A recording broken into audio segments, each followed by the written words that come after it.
Welcome back to another episode of The Power of Your Story, a space for people to share their story, learn from their story, and ultimately empower others through their story. Before we get into today's episode and today's theme around what makes a fulfilling life, I wanted to make a few quick announcements, and the first one being an invitation to an upcoming event that we'll be hosting through another organization called Overcoming Odds. And that event being Survive to Thrive, Attitude of Gratitude. For those that are tuning in right now, you'll be able to see the banner with the name. And if you want to know more information about who are the speakers, which days are we going to host, or anything like that, please go to overcomingodds.today and you'll be find all the information regarding that event. The second announcement that I wanted to make is this, and that is if you have enjoyed any of the previous episodes, or if this is your first time tuning in and you like what you heard, please consider leaving us a review. On iTunes, never mind, we're not there yet. LinkedIn and Facebook, those are the two platforms that we have presence on. And if you are tuning in right now, please feel free to share your comments, whatever the questions you have, because at the end of the day, even though Emily and I are creating this space for the two of us to begin with, this is also space for each and every single one of you to be able to relate to your own journeys and whatever the challenges that you might be encountering within today's day and age. The theme and the topic that I wanted to explore with Emily Melious, I promised her that I was not going to go into pronouncing the last name route because I butcher it so many times, but I hope that I didn't do so poorly on this attempt. And this topic was fulfillment. And in particular, what does that look like in someone else's life? And what does it actually mean to live a fulfilled life? So as you have any questions and you're tuning in right now, feel free to share them in the chat, whether you're joining through Facebook, LinkedIn, Instagram, whatever the platform may be, and then we'll be happy to answer those. And with that said, let's get back to the show.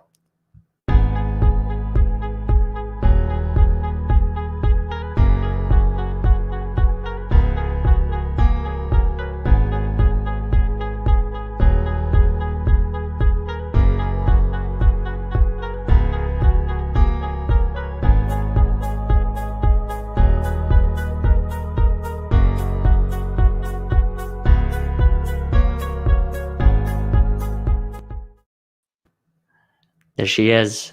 How are you? Hello, I'm great. And you did a great job with my last name. Well done. Yeah. It's a tricky one. The worst pronunciation I've ever gotten, which I've gotten on more than one occasion, but I was introduced in front of a room of easily 500 people as Emily Malicious. And I hope that anyone knows that knows me or has seen some of the stuff I put out there. I hope that I'm never associated with malicious in their minds. Although now I've created that association, but you did a phenomenal job, Oleg. That's awesome. I appreciate that. I've learned it through my own trial and errors when it comes to my my own first name and last name. True. I've come to a point, and I'm curious to hear how you do this personally, but I've come to a point where if someone butchers it, I don't even take the time to correct it anymore. Because at the end of the day, I just realized that in many of the situations when people butcher your name, they'll most likely remember it by the way that they pronounced it at the first time anyway. So I just let it go. Like I don't take that personally. There were times when I used to take that personally and, have all these other words for why the person mispronounced it. But then I just realized it's like, what's the point? Like I'm just wasting energy trying to correct someone when they already have kind of a fixed way of saying it. And so it really doesn't even matter what I say after a while, because that's the thing that they're going to remember.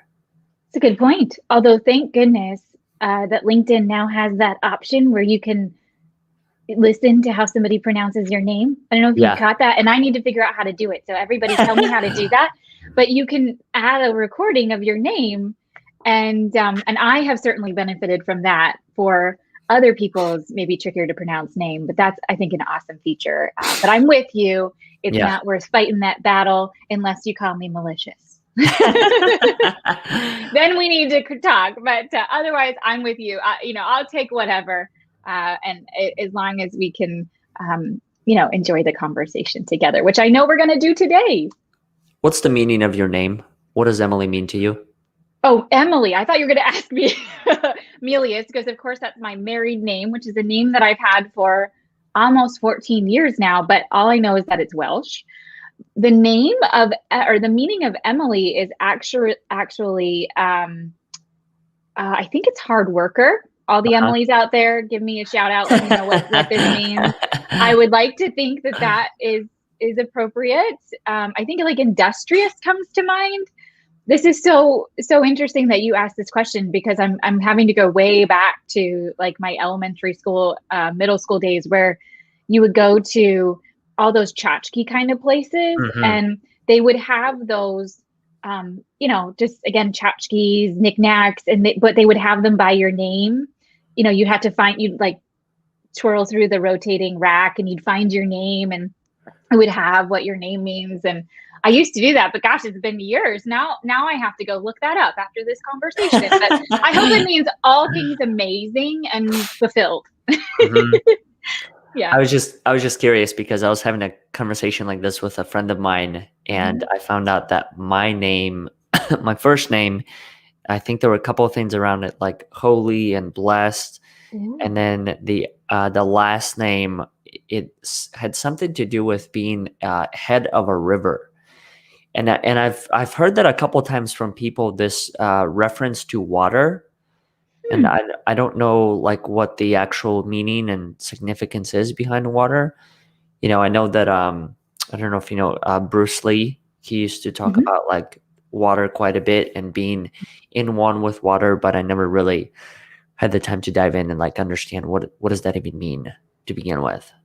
Yeah. Well, and I'm sure it's a lot about what that means for you. How you interpret that and how you embody that. Yeah. So Mhm. that's a journey that I will embark on right after this conversation. But Yeah. Keep us posted. I'm happy that we're able to do this and Mhm. create this space around this concept of fulfillment. Mhm. And I figured that the best way that maybe we can even approach this particular conversation right now is by exploring the question of, are you fulfilled in your own life at the current moment? Mm. For me personally, Yeah. I love that you asked that, because I constantly feel convicted by that question. And is a question I ask myself all of the time, because for me, that's a matter of integrity. I can't be out there preaching to everybody else about living a fulfilling life if I'm not doing that myself. Hmm. Now, I'm not perfect and I fall off the wagon. So, am I fulfilled 100% of the time? No. But am I working every day to make decisions to put myself back in alignment with my unique skills, passions, and talents? Yes. And I know we'll probably get into that, but that's my definition of fulfillment. I think for a lot of people, fulfillment sounds nice, but it also sounds really abstract and hard to pin down. But it's really as simple and sometimes as hard as aligning your career in life with your unique skills, passions, and talents. And I can say, on the whole, I absolutely have the wonderful privilege of living a fulfilling life, but it takes work. It's much like being healthy. You can't just get to a place and say, "Okay, I've arrived. I'm a healthy person." You have to keep working at staying healthy, right? Every day you have to make healthy decisions about what you eat, what you put in your body, how you move.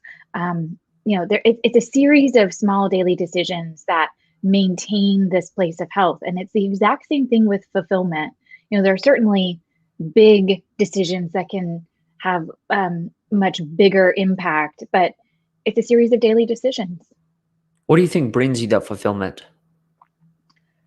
For me, a lot of it is my work. I mean, I love what I do. I mean, almost to a fault. I am somebody. I'm certainly no workaholic, but I love what I do so much that it can be hard for me to turn it off. Hmm.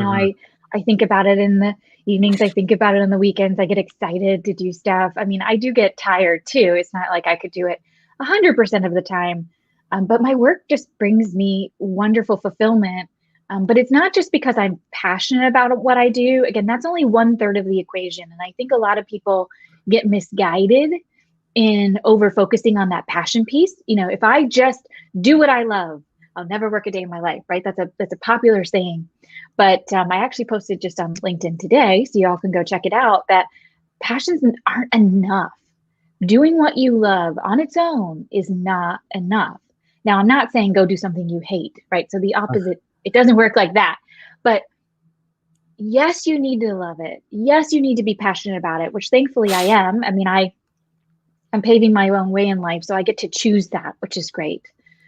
But I'm also doing something that honors my unique skills and expertise and experience and training. And I do things in a way that comes most naturally for me. I have the freedom to take action and get results according to my instinctual way of doing that. Mm-hmm. So if I didn't have all three pieces together, it wouldn't be working out for me. Why is passion not enough? Because if you're somebody out there who got into an industry or a company because you loved the mission behind it, but you got in the wrong job, you know exactly why passions are not enough. Passions get you in the right industry. They do not get you in the right job. And Oleg, I've seen too many people Mm-hmm. not only lose the passion, but actually become bitter about that thing they once loved because they were forced fitting their efforts into the wrong role. Or again, they just didn't have the skills and capabilities to do their job. So it robbed them of all their confidence.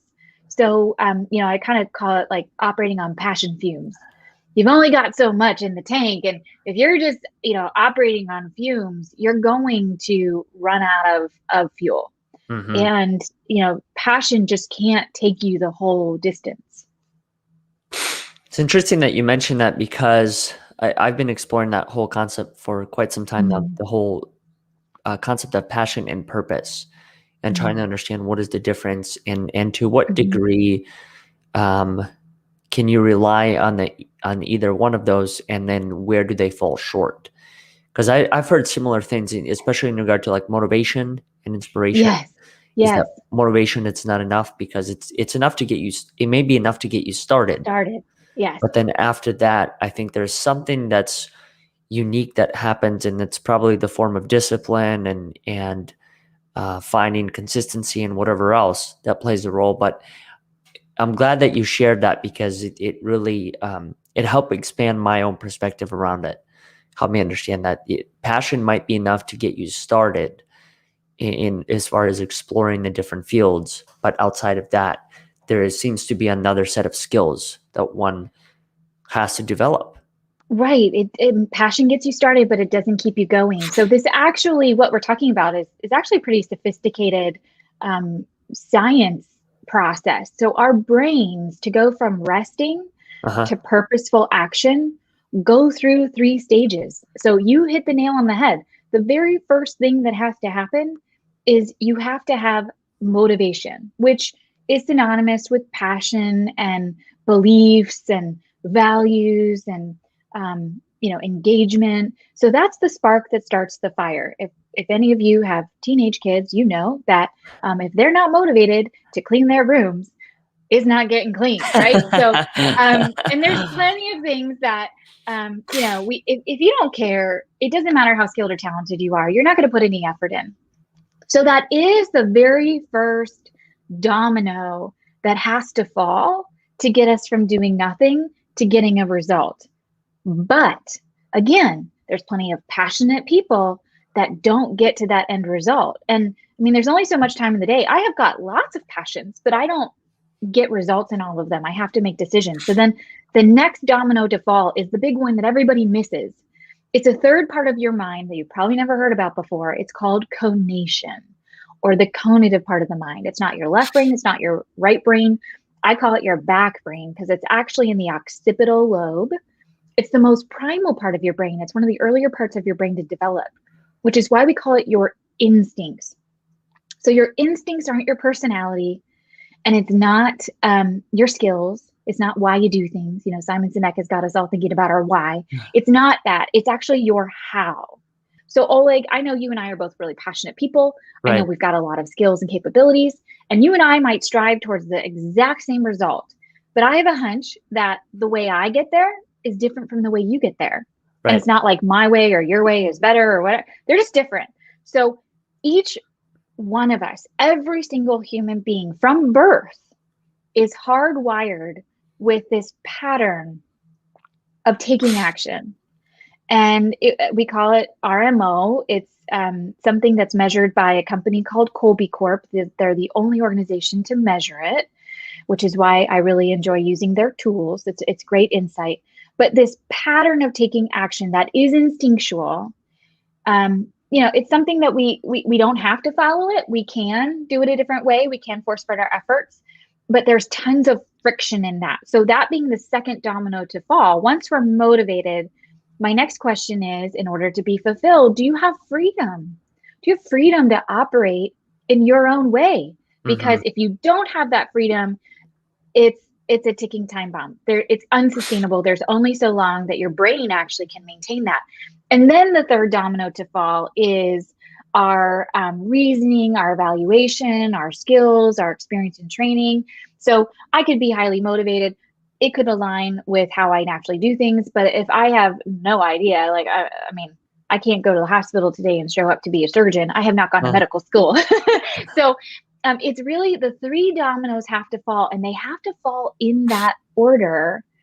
And just like dominoes in real life, if the first one doesn't fall, the third one doesn't fall. So that's exactly what you're identifying when you're saying, there is something to this purpose, there is something to this passion, there is something to this motivation, but it's not enough. You're absolutely identifying the mental process that you're subconsciously going through mm, every time you do something as small as buy shampoo or make a major career decision. Both, anytime you're striving, anytime you're going from nothing to a result, those are the three steps your brain is going through. And just like breathing, you don't think about it until you can't, right? yeah. You haven't been thinking about breathing this whole conversation. I haven't. But if you were for some reason restricted from breathing, all you could think about in that moment is breathing, right? Hmm. It would suddenly be all of your attention. And so that's what I see happens is when we're in our stride, when the dominoes are falling well, when we're operating in alignment and fulfillment, we just do our thing, right? It feels great. We don't always know why we're getting that result. When people feel it and know it is when there's a break in the chain, right? When they're experiencing that friction, they become so hyper aware of something being broken. But sadly, most people don't know that framework and they don't know how to diagnose the real problem. How do you process the whole concept? You mentioned this a couple times, having Mhm. multiple passions. So, whatever it is that you're passionate about now, I'm sure that there are multiple other things that I don't even know of, or those that are closest to you. When it comes to that, how do you how do you use the reasoning in saying I'm going to pursue this passion and then I'll put this one on the back burner, so to speak? But and then within that, is there ever a concern of the fact that whichever passions you choose to put on the back burner, you may never pursue? Yeah, that's a risk we all take.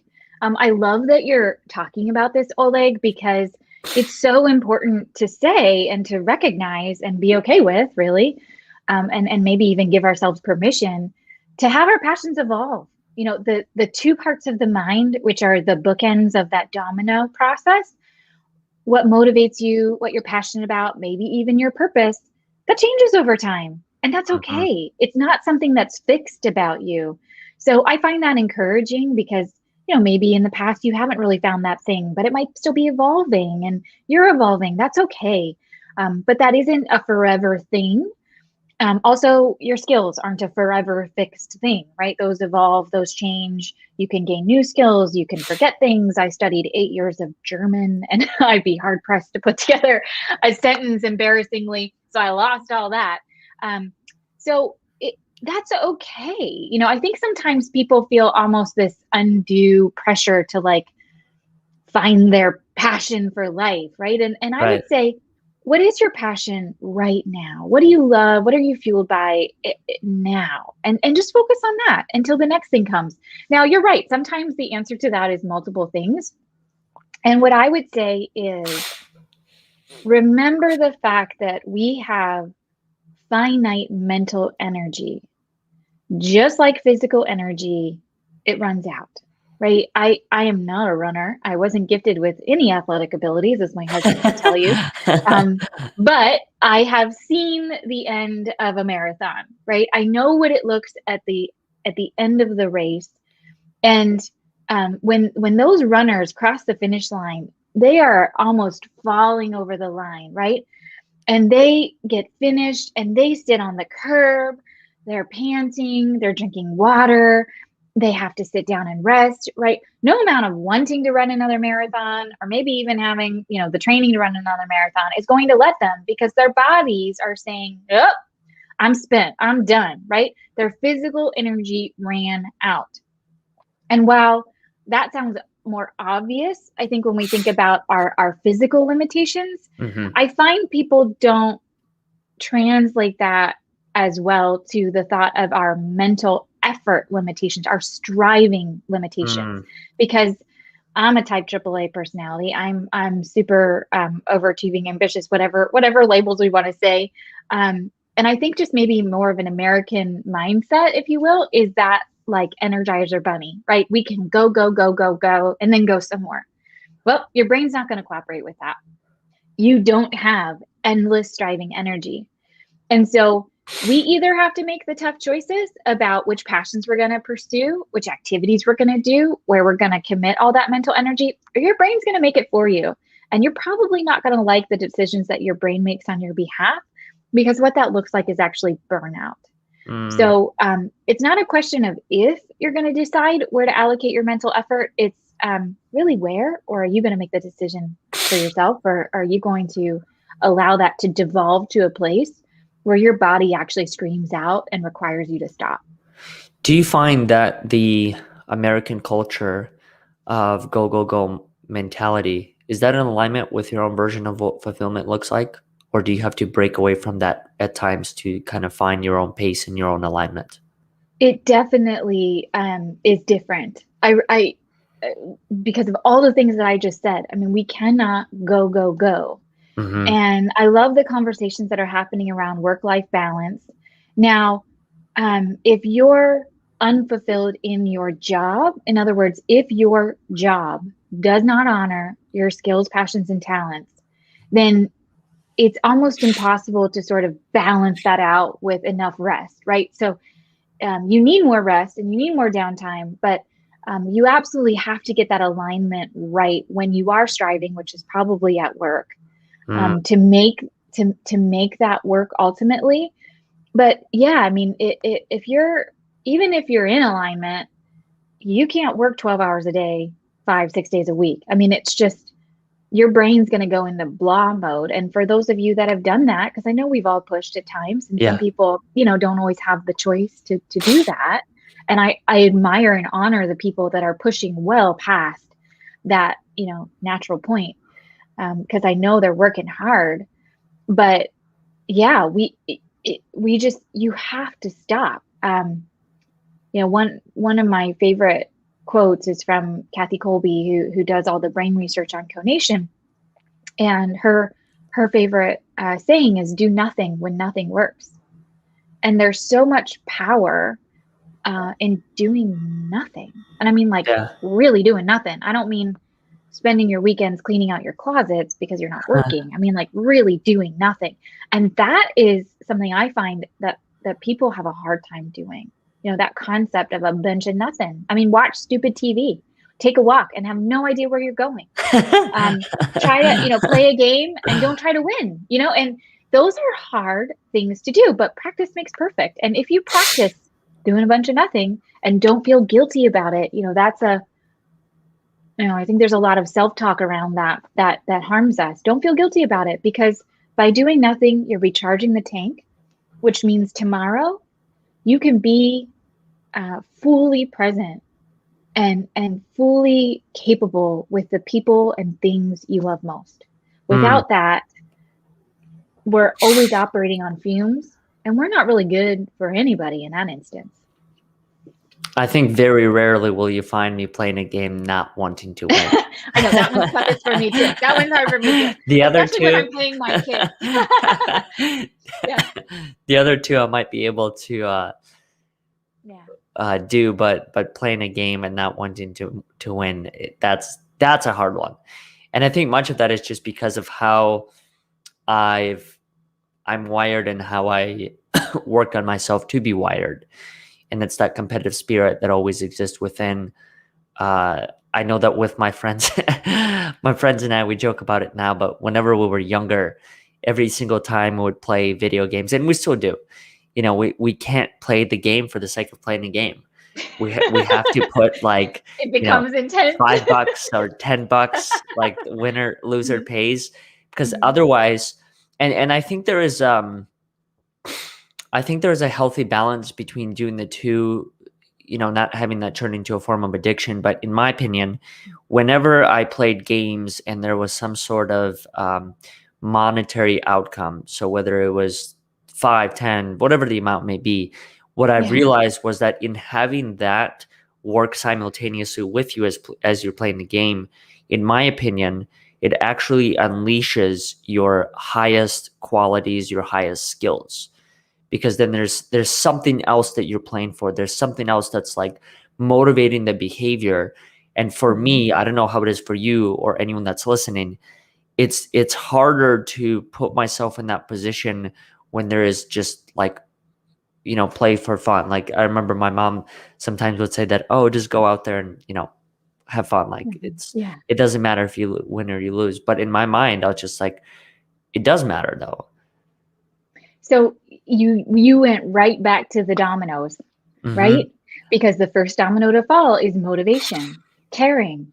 And the higher the stakes, the more you care, Yeah. which means the more you engage your MO, the more you engage your skills, right? So what I'm encouraging you to do, which I know it's super tough, but don't create high stakes, right? Do something that doesn't have a desired result.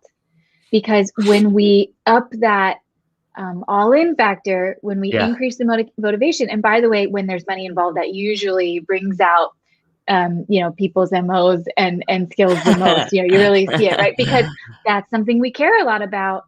So we up our game and the dominoes start falling. So don't tip over the first domino, and really, whatever that means for you. And if it's hard to just, play the game for the sake of it, which I totally get, then, find that activity that works really well for you. But I found it so freeing and so renewing to, just to do something with no real end in mind. Recreation breaks down into recreate.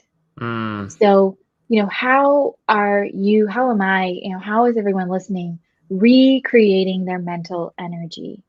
And recreation is not called work, right? So how do we recreate by freeing our minds?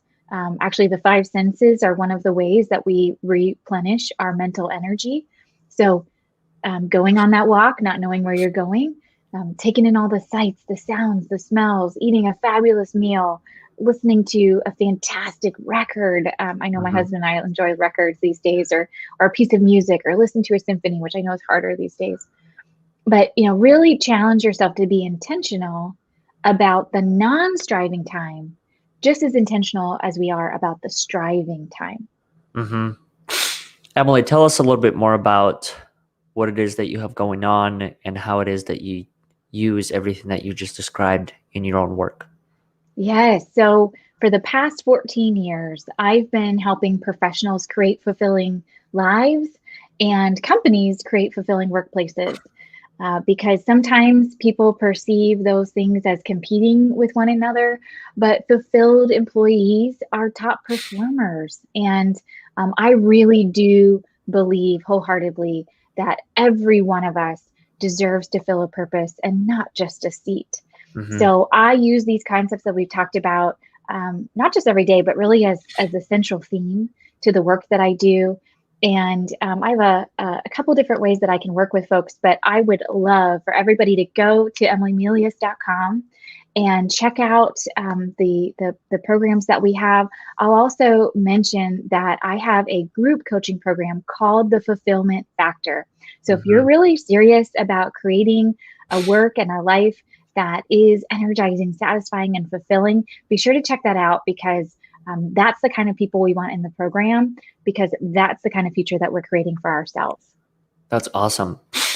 And I can definitely say that, having known you for quite some time now, you're someone who's fully committed to your work and everything that you do. And so I always appreciate the opportunity that I get when it comes to talking to you and learning more about your own experience and the different things that you have coming up. So just grateful that you and I were able to connect and have this conversation. Likewise, it's always fun. Let's do it again soon. Absolutely.